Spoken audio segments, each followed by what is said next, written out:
Aujourd'hui, je vais vous présenter le cours des infections à staphylocoque. Donc, pour le plan du cours, c'est l'introduction, épidémiologie, physiopathologie, la clinique, le diagnostic et le traitement et la prévention. Donc, on commence par l'introduction. Bon, les infections à staphylocoque sont des infections fréquentes et polymorphes. Elles sont très fréquentes et polymorphes, allant d'une infection tegmentaire banale à une atteinte polyviscérale grave. On distingue plusieurs espèces, environ 44. Dans deux les plus fréquentes sont Staph coagulase négative, comprend nombreuses espèces aussi, et Staph coagulase positive ou bien Staph aureus, c'est le plus pathogène, généralement responsable des infections cutanées banales, mais aussi des infections plus graves telles que pneumonie, endocardite, des infections osseuses. Et certaines souches élaboreront des toxines responsables de syndrome toxinique. Euh, et Staphylococcus aureus est l'une des principaux bactéries responsables des infections nosocomiales.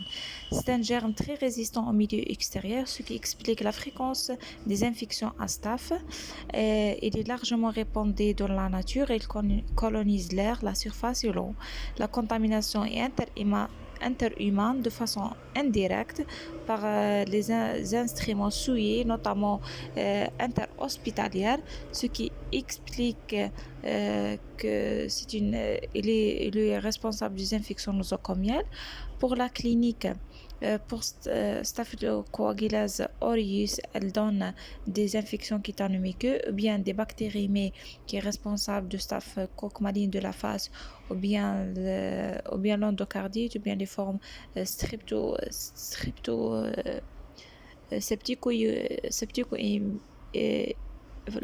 formes septicopioïmiques et aussi des autres localisations osseuses, etc.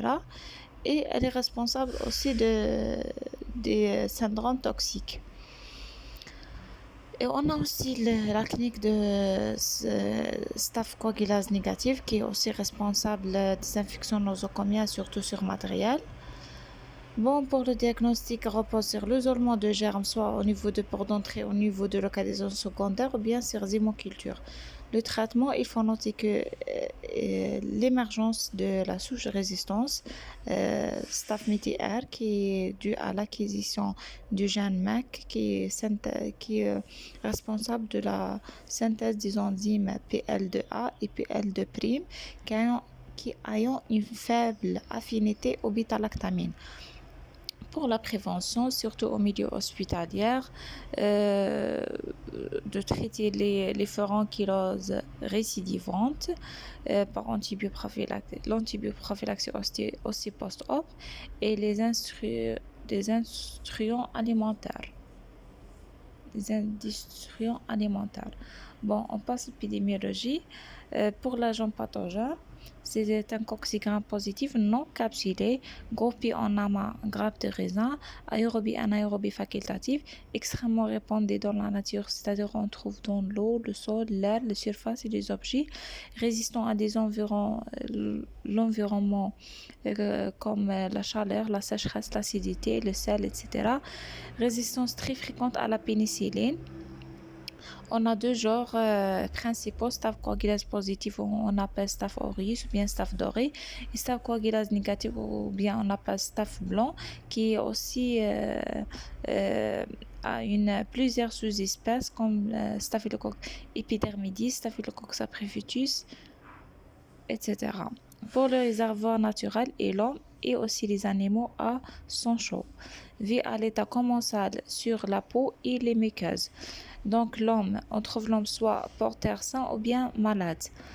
Pour le portage, 30% des adultes hébergent Staph aureus de façon permanente et 50% de façon intermittente.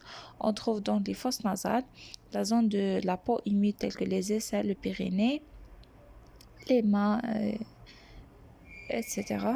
La transmission est et interhumaine par contact direct, c'est-à-dire manis-portage, ou bien indirectement par l'intermédiaire des objets souillés. Les facteurs favorisants liés à terrain sont l'âge extrême, l'immunodépression, induite par exemple maladie, corticothérapie, chimiothérapie, diabète, l'alcool, etc. etc. Donc c'est ça, on passe à la physiopathologie. Pour la physiopathologie, Staph aureus est très virulente, lourdement armée par des enzymes et des toxines. Donc dans le pouvoir pathogène, on va parler surtout sur Staph aureus. Donc elle possède plusieurs facteurs de virulence. Premièrement, les facteurs d'adhésion.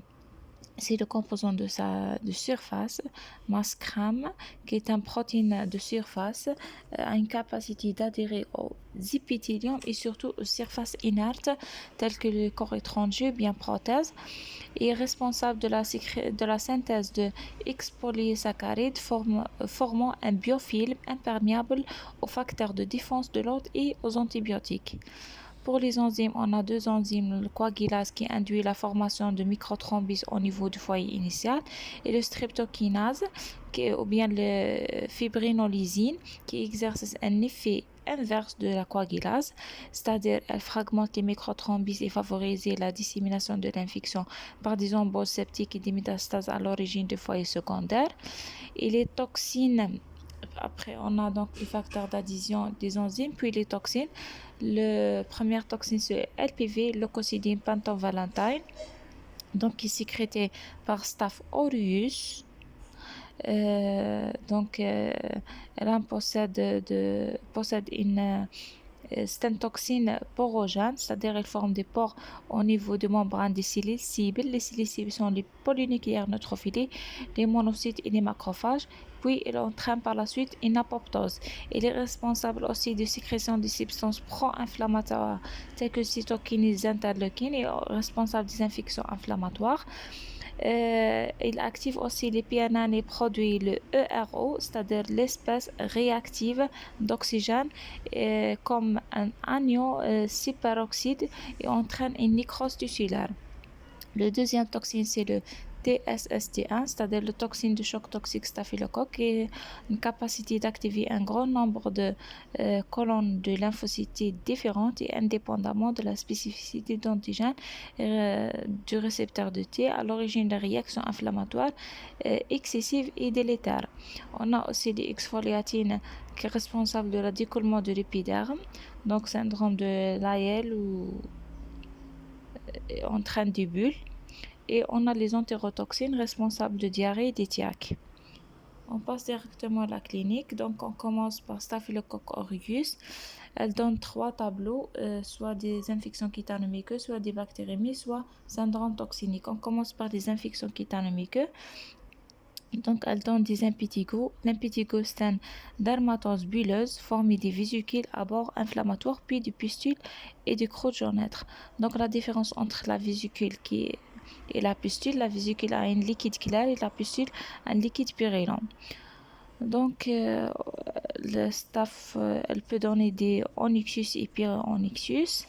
Elle peut donner des folliculites, follicules, c'est-à-dire un abcès de la gaine du poil, et un furoncule, c'est-à-dire une infection profonde du follicule pilosébacé. La furonculose, c'est la répétition du furoncule pendant plusieurs mois. L'anthrax, c'est la conglomérate du furoncule. On a aussi l'orgulé, c'est un furoncule ciliaire. Et on a le psychosis, c'est un placard du furoncule de la région pileuse. Pour la sous-cutanée, on a les cellulites, c'est un dermo-hypodermite non nécrosante. On a les panarées qui succédant à une inoculation de la papule d'un doigt peut aboutir à une constitution d'un phlegmon de la gaine des fléchisseurs. Puis on passe aux bactériémies. Premièrement, Staphylococcus maline de la face. Donc le port d'entrée, elle est constitutive d'un furoncule ou un anthrax de la face qui est trouvé dans la lèvre supérieure ou bien le sillon nasogien ou bien l'œil de nez, traumatisé par des manœuvres intempestives. Le début est brutal, marqué par des frissons, des fièvres à 40, altérations de l'état général. Pour la phase des temps, on trouve le placard de Staphylococcus staphylocoque qui est caractérisé par unilatéral, hémiphase. Il est rouge violacé, froid, peu douloureux, parsemé par des vésicules pustuleuses, sans bourrelet périphérique, surtout sans bourrelet périphérique. On trouve aussi des phlébites extensifs, c'est-à-dire le veine thrombosé de l'angle interne de l'œil. C'est le cordon de phlébite visible à stade avancé, avec extension vers les tissus cellulaires rétro-orbitaires, entraîne une protrusion du globe oculaire et une chymosis et une exophthalmie. Pour l'évolution, c'est-à-dire complications, c'est la thrombophlébite du sinus caverneux, ophtalmoplégie, méningoencéphalite et un décès. La deuxième forme, c'est la forme septico-pyoémique. C'est la forme la plus typique et la plus fréquente. Elle est primaire, le port d'entrée cutané plus rarement muqueuse. Début brétal avec des frissons, fièvre à 40, irrégulière, altération d'état général, météorisme abdominal, splénomégalie et le signe très caractéristique, c'est la pustulose hémorragique des extrémités. Donc l'évolution, c'est la métastase septique à distance, c'est-à-dire pleuropulmonaire, osseuse, génito-urinaire et cardiaque. Donc, il donne aussi des localisations articulaires telles que arthrite septique, ostéomyélite chez les enfants spondylodicites. Les infections sur matériel donnent aussi pulmonaire, des abcès, opacité ronde, homogène avec un niveau hydroaérique. Ça, au niveau du pulmonaire, donne aussi des bulles avec des clartés arrondies, fines, liserées, opaques, variables en forme, des pleurésies, pneumothorax, staphylococcus pluripulmonaire chez le nourrisson, avec des formations bulleuses multifocales, biopneumothorax, etc. On peut trouver du urogénital pyélonéphrite ou prostatite, abcès du rein, neuroméningie, abcès du cerveau, méningite purulente et musculaire myosite. Tout ça, c'est dans la forme septico-pyoémique. La troisième forme, c'est l'endocardite. Elle est grave, recherchée systématiquement, surtout sur une valve native, lésée ou bien sain, sont habituellement dus à staphylocoque doré. La porte d'entrée est rarement retrouvée dans les endocardites d'origine communautaire. L'évolution est subaiguë, généralement le cœur gauche qui est touché. On peut trouver aussi les endocardites tricuspidiens, c'est les usages de drogue EV. Il est porteur aussi des matériels endovasculaires tels que cathéter ou pacemaker, révélé par une embolie pulmonaire à répétition prenant le masque d'une pleuropneumopathie traînante multifocale. L'endocardite aussi sert des valves prothétiques, apparition brutale, généralement en post-op ou retardée après intervention hématogène, peuvent conduire à une désinsertion du matériel prothétique, nécessite un remplacement valvulaire. On peut trouver aussi des formes subaiguës traînantes à hémoculture négative. D'autres localisations telles que osteo-articulaire qui peut, suite à une atteinte par inoculation directe compliquée d'un geste chirurgical, bien traumatisme ou bien plaie chronique chez les diabétiques, bien la présence de matériel ostéosynthèse permet de la bactérie de synthétiser un biofilm qui inhibe l'action des antibiotiques, d'où la prise en charge nécessite médico-chirurgicale. On peut trouver une ostéomyélite aiguë ou bien des arthrites primitives ou bien hématogènes chez les enfants ou bien chez les adultes. D'autres localisations, c'est les sternites comme les complications de trachéotomie associées à une médiasténite, ou bien des arthrites sternoclaviculaires primitives, aussi les spondylodicites qui compliquent d'une épidérite ou bien abcès, avec un tableau grave de compression médulaire. Donc, autre localisation, c'est staphylocoque pleuropulmonaire rare et grave, des signes auscultatoires pauvres. À la radio, montre une image très changeante d'un jour à un autre, avec des infiltrats pommolés multiples, avec des bulles, des abcès, épanchement pleural, pneumothorax ou bien pneumothorax, le signe caractéristique qui sont variables en nombre et en taille, d'extension rapide. Staphylocoque neuroméningique caractérisé par des abcès, épidurite et méningite. Elles peuvent compliquer d'une bactérémie, d'un foyer sous-jacent ou bien d'intervention chirurgicale. On passe au syndrome toxinique. On a le choc toxique de staphylocoque provoqué par la diffusion dans l'organisme de toxines, le TSST1, deux bactéries responsables, pas seulement Staphylococcus aureus, mais aussi Streptocoque pyogenes, complications d'une infection post-op ou encore chez les femmes en période menstruelle lors de l'utilisation des tampons vagineux. Donc le début est brutal caractérisé par fièvre, l'état de choc avec éruption scarlatiniforme généralisée suivi par desquamation intense et une atteinte multiviscérale avec une mortalité de 10%. La guérison est obtenue entre 8 à 10 jours sous antibiotiques plus en remplissage, plus la clindamycine qui inhibe la production de toxines in vitro. Le deuxième syndrome toxinique, c'est le syndrome exfoliatif généralisé, ou bien ce qu'on appelle le syndrome de Ritter, ou bien la peau est brûlante, provoquée par la diffusion de toxines exfoliatines observées généralement chez les enfants avant de 5 ans, caractérisé par un tableau de rétrodermie bulleuse fébrile avec un début brutal, hyperthermie, éruption scarlatiniforme ou bien morbilliforme, commencer autour du pli ou la région périorificiale ou bien la zone de frottement. La pression du doigt entraîne un décollement de l'épiderme, c'est le signe de Nikolsky. On peut trouver atteinte de la mycose conjonctivite, chylite et des formes minimes, c'est l'impétigo bulleuse. Troisième syndrome toxinique, c'est la toxi-infection alimentaire à staph TIAC provoquée par l'ingestion de entérotoxines. C'est une toxine thermostable provoquée par Staph aureus.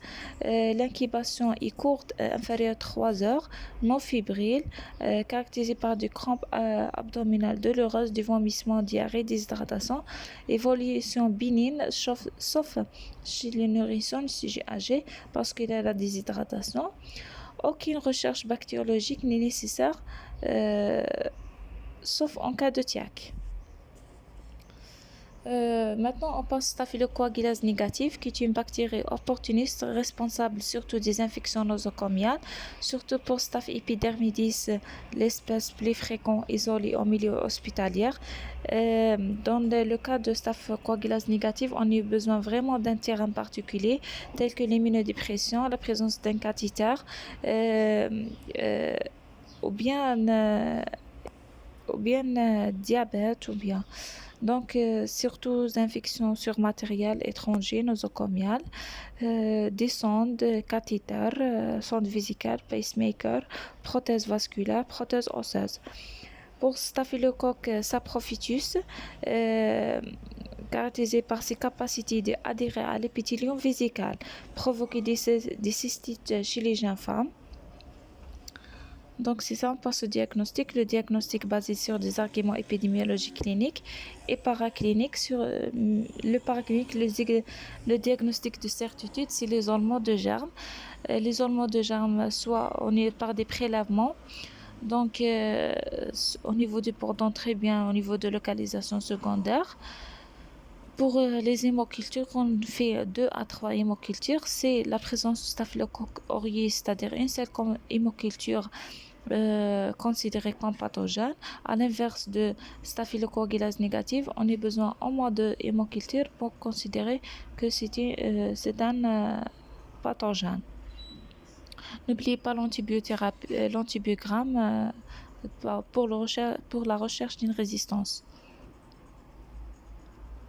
Donc, on passe au traitement. Les antibiotiques anti-staph sont nombreuses. Donc, pour les bêta-lactamines, on a l'oxacycline, les cefazolines, amoxicillin clavulanique, ceftaroline. Pour les aminosides, c'est la gentamicine. Pour la synergistine, c'est la pristinamycine. Les cosinamides, c'est la clindamycine. Les quinolones, ofloxacine. Les lipopeptides, la vancol, la ticoplanine et la daptomycine. On a aussi oxalidinone, l'inozolide et autres antibiotiques tels que l'acide fusidine, la rifampicine, la phosphomycine et la cotrimmoxazine. Donc plusieurs antibiotiques actifs sur staph.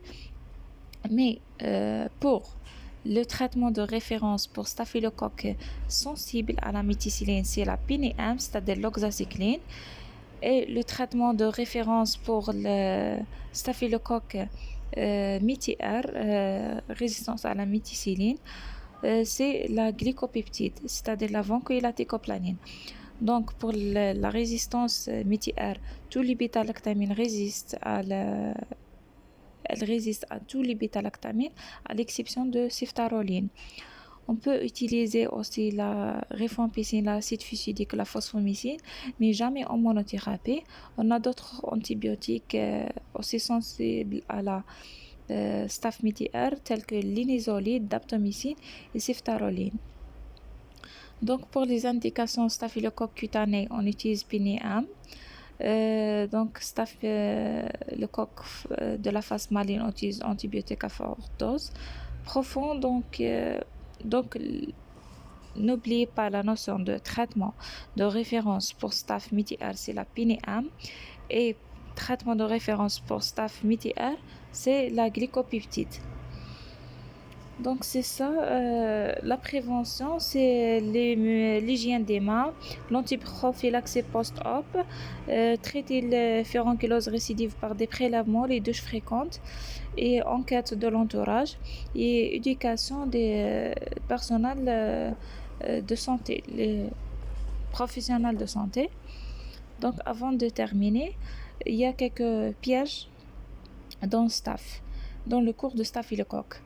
Premièrement, le LPV, le toxine LPV, il est sécrété par Staphylococcus aureus, mais il n'est pas nécessaire qu'elle ait résistance, soit résistante, soit sensible. L'essentiel que Staphylococcus aureus qui sécrète le LPV. Le LPV provoque des lésions récidivantes avec nécrose et d'extension rapide. Donc, recherchez LPV par PCR. Aussi, deuxièmement, le mécanisme de résistance de staph, c'est par l'acquisition de la gène MEC qui est codé le LP2A et LP2'. Les bêta-lactamines inactives sur SARM, sauf la ceftaroline et la cifotaxime associée à la phosphomycine. La daptomycine, c'est vrai, il est actif sur les SARM, mais il n'est pas indiqué dans les infections pulmonaires parce qu'il est inactivé par le surfactant. Donc, la vancomycine, il est actif sur les SARM, mais ne donnez pas aux gens qui habitent en Asie et en Afrique parce que ils ont des résistances contre la vanco, donc ils vérifient le CMA.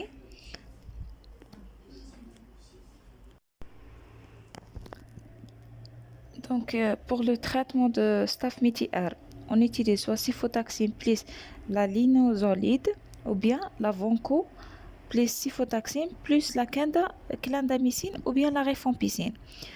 Donc, avant d'utiliser clindamycine, il faut vérifier que le staph MITI-R il est sensible à la érythromycine. Donc, les effets secondaires de l'inizolide sont, il est myélotoxique, donc il entraîne des thrombopénies, anémie, etc. Il donne aussi des complications neurologiques telles que neuropathie périphérique et neuropathie optique. L'inozolide aussi, il fait des interactions avec les drogues vasoactives et les antidépresseurs. Pour la daptomycine, il agit sur le coccyx gram-positif. C'est un lipopeptide. Il donne des rhabdomyolyses. Il faut vérifier les CPK. S'il est supérieur à 6 fois la normale, il faut arrêter la daptomycine. Il est contre-indiqué avec les statines. Donc c'est ça, une chose aussi très importante. Il faut donner aussi un lorsqu'il y a des signes de toxines. Il faut donner un antibiotique qui agit sur le toxine tel que la clindamycine ou bien la linezolide. Parce que si on donne seulement des antibiotiques, ils vont exagérer la sécrétion de LPV. N'oublie pas de rechercher le portage et faire une décolonisation. Sinon, on aura toujours des récidives. Et merci.